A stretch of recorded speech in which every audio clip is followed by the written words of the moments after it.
In het Nederlands. Extra Journaal. Vers van de pers. Een goede dag en welkom bij het Extra Journaal in het Nederlands van 17 oktober. Ik ben Maurelio Nobrega en dit zijn de nieuwsberichten voor vandaag. In het eerste bericht over een maand komt er meer duidelijkheid omtrent Enya. Premier Gilmar Pek-Pisas heeft om een maand tijd gevraagd om terug te komen om uitgebreide antwoorden te geven aan het parlement over Enya Caribe Leven. Er is nog niet genoeg informatie om te delen, zei Pisas gisteravond aan het einde van een openbare parlementaire vergadering. Het parlement heeft maandag meer dan 5 uur gesproken en vragen gesteld hierover.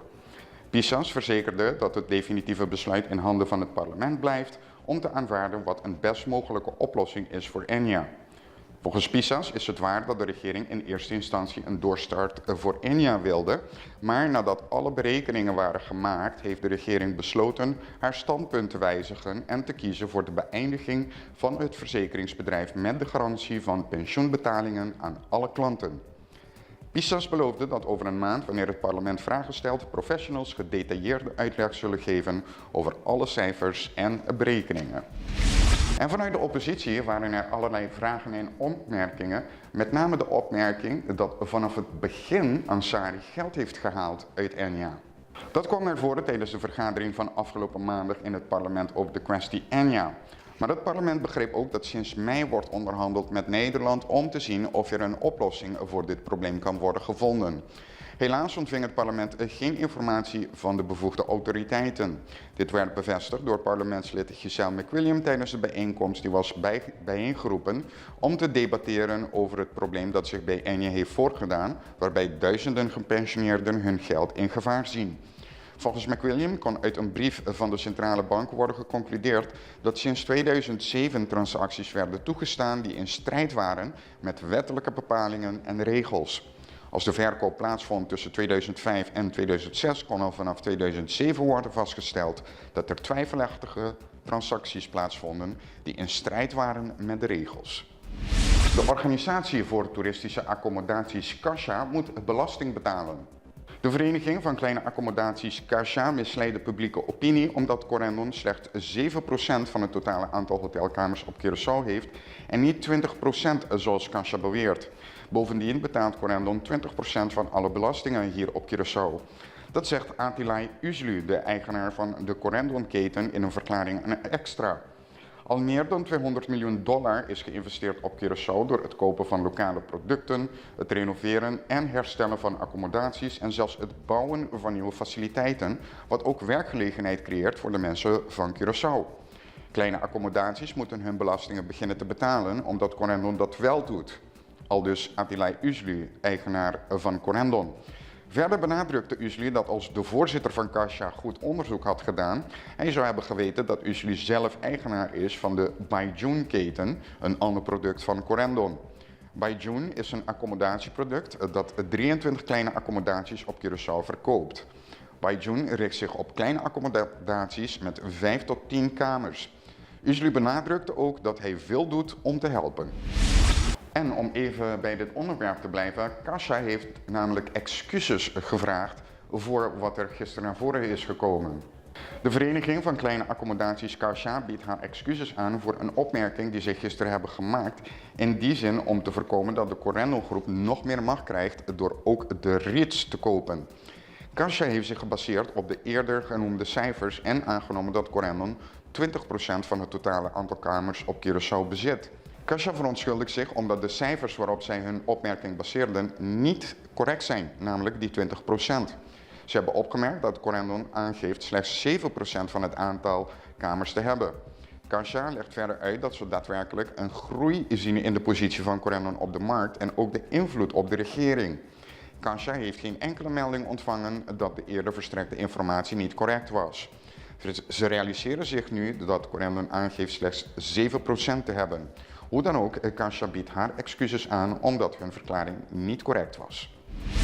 En we gaan nog even door met toerisme. CTB, de Curaçao Tourism Board, gaat in het buitenland meer nadruk leggen op promotie van het eiland.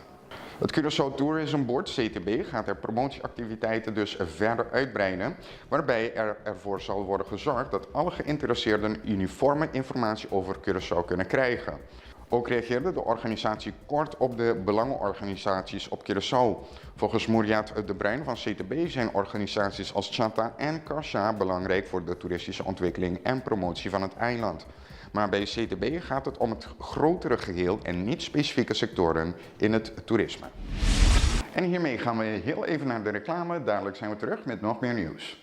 Si bono sapa king ni pa quanto gente botingo hasi compras, bon por hasi compras bon ni presupuestate fin di luna. Untasina?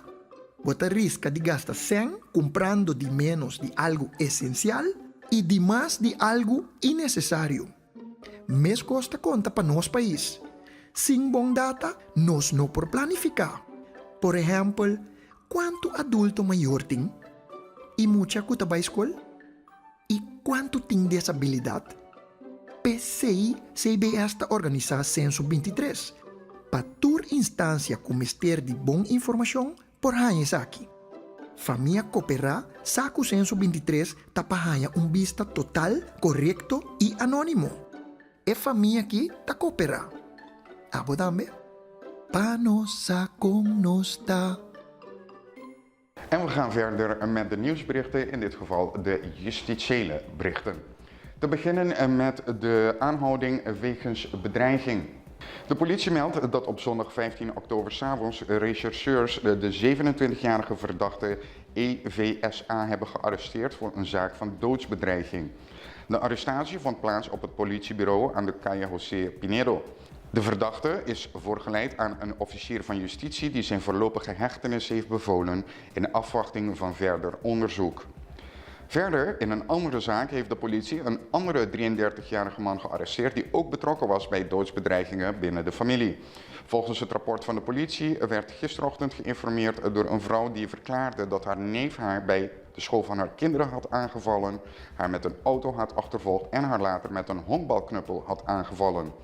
Enige tijd later belde het slachtoffer de politie en meldde dat haar neef zich achter een restaurant aan de Rooseveltweg bevond. De politie ging onmiddellijk ter plaatse, maar slaagde er niet in de aanvaller te vinden. Later ging de politie naar een adres aan de Kubaweg waar ze de verdachte wel aantroffen. De 33-jarige man, DS, geboren op Curaçao, werd gearresteerd voor mishandeling, bedreiging en poging tot moord. En de politie moest gisteravond ook uitrukken voor een schietpartij in de Kaya Tilin.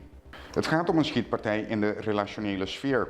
Het incident vond plaats iets voor 10 uur. Zoals aangegeven lijkt het schietincident te maken te hebben met relationele problemen, waarbij een man het huis van een andere man, zijn rivaal dus, binnenging en op hem schoot. Tijdens dit incident werd het slachtoffer, dat voor zijn huis werd neergeschoten, geraakt in de rug.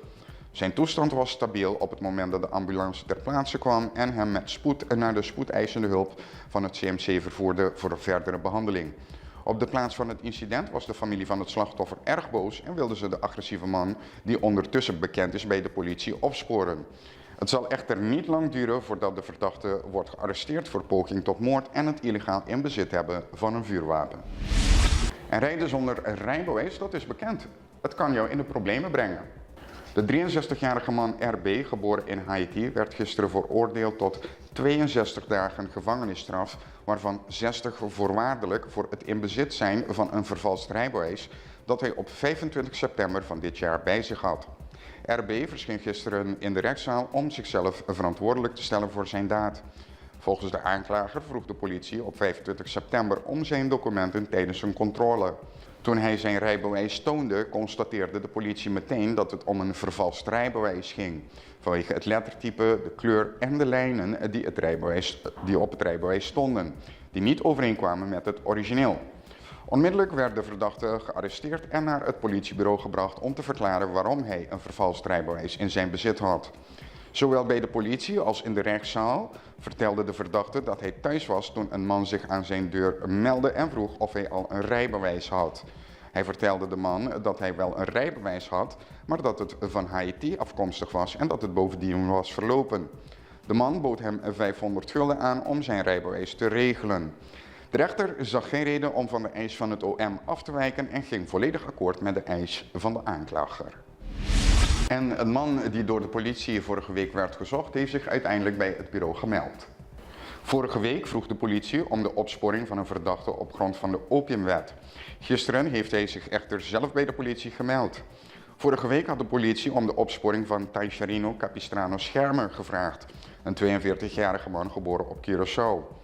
Het verzoek tot opsporing kwam van het Openbaar Ministerie.